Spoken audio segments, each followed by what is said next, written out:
everybody, it's Chris at Oak Street Garden Shop. Let's talk plants. Today, I'm going to give you an update on a video I did a month ago when we planted this planter right out front in the hottest part of our parking lot. So I had talked about at that point 5 different plants that can handle the sun. So I'm going to give you an update on how they're doing.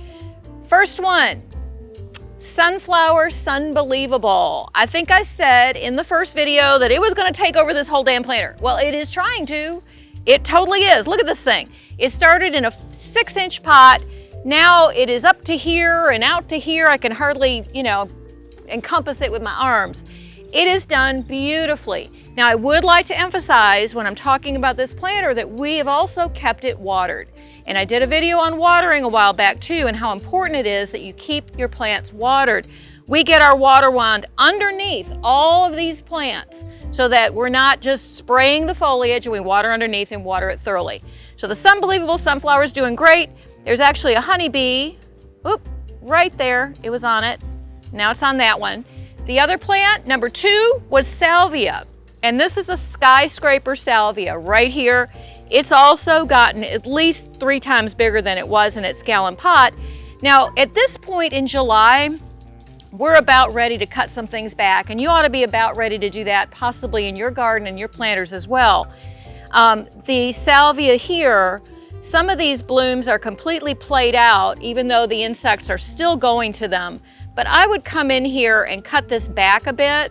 You can see that some of these blooms are actually bloomed out. I'm going to cut back into the plant on all of those. You could actually do a really hard cut back of this, but I'm just going to selectively cut some of the blooms that I think are the most played out. And we'll have more blooms coming.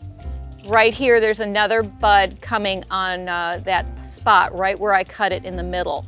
So the more you deadhead and cut back, the more blooms you get. So that's how you handle your salvias. Salvias bloom through the summer, but they really shine late in the summer and going into the fall. So that's really when this one's going to just be unbelievably beautiful. So the next plant we talked about was Gomphrena. That's one of my favorite plants. You can see how this Gomphrena right here has taken over this corner, and it loves the sun out here. It loves the heat. There's another Gomphrena back here, the orange, which is just a bit lankier. It's really hanging out over the bottom of this planter as well. And then the purple right snuggled in here between the Kuphia and the Lantana. So that reminds me, now we've got Lantana. That's the other plant we talked about. The Lantana is all through here. There's some euphorbia tucked down in there also, and a caladium called Erin, which is doing really well. What I'm going to do at some point, I'm going to show you a little bit of it, is cut back some of this potato vine. Here's the Kuphia that we talked about in the first video. That's called Bat Face. It's doing just what I wanted it to do, coming and spilling over the edge. There's another one on the other side of the planter, and it's doing even better right over here on this corner. This whole front corner is covered up with the Kuphia, and that's the hummingbirds love that. They love the salvias. So those have all been doing very well in our sun. Harry, if you can come around here, I wanted to show you kind of my vision with the potato vine and the sunflower was this right here, where we have the dark leaf with the yellow bloom of the sunflower.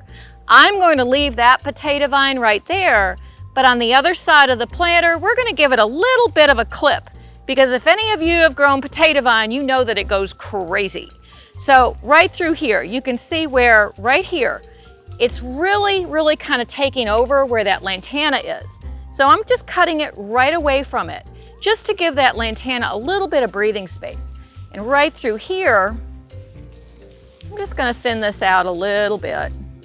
It doesn't have to be a lot. It's going to come right back out, I promise.